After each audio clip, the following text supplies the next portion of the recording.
Teacher കുട്ടികളെ തല്ലാറുണ്ടോ? ഇല്ല. എൻ്റെ കുട്ടികളെയോ ഞാൻ തല്ലാറില്ല. പക്ഷേ എൻ്റെ ഹസ്ബൻഡ് പിള്ളേരെ നല്ല അടി കൊടുത്താൽ വളർത്തിയത്. അത് അല്ല, രണ്ട് ടീച്ചറിന്റെ ആൺകുട്ടികളാണ്. കുട്ടികളെ, അതായത് ഈ വിദ്യാർത്ഥികൾ ടീച്ചറോട് നല്ല അടുപ്പമാണോ? ഞാൻ ഭയങ്കര അടുപ്പാണ്. അടിക്കേണ്ട ആവശ്യമൊന്നുമില്ല. അടിക്കാന്ന് പറഞ്ഞാൽ ഞാൻ നുള്ളി തരുവേ എന്നൊക്കെ പറഞ്ഞ് അടുത്ത് പോകുമ്പോഴേ ഓടിക്കളയും. ഞാൻ തലയിൽ കൊട്ടിത്തരുവേ എന്നൊക്കെ പറയും. അതൊക്കെ ഒരു സ്നേഹം കൊണ്ട് പറയുന്നതാണ്, അല്ലാതെ അത് ഉപദ്രവിക്കാൻ വേണ്ടിയിട്ടല്ല. പക്ഷേ ഒരു പേടി വേണം സാർ. പേടിച്ച് തന്നെ തെറ്റുകൾ കണ്ടാൽ പേടിച്ച് അത് ശിക്ഷിക്കും എന്നുള്ളൊരു പേടിയോടെ തന്നെ വളർത്തണം.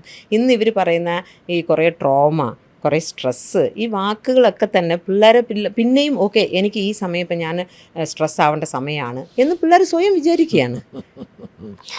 അത് എനിക്ക് ഇനി വളരെ മരുന്ന് കഴിക്കുന്നവരുണ്ട് പലരും. ഈ ശരിക്കും പറഞ്ഞാൽ അവനവനെ തന്നെ കൺട്രോൾ ചെയ്യാൻ പറ്റുന്നതാണ് പലരും പെട്ടെന്ന് ഡിപ്രഷൻ. അതെന്താ കാര്യം എന്നറിയാമോ സാർ?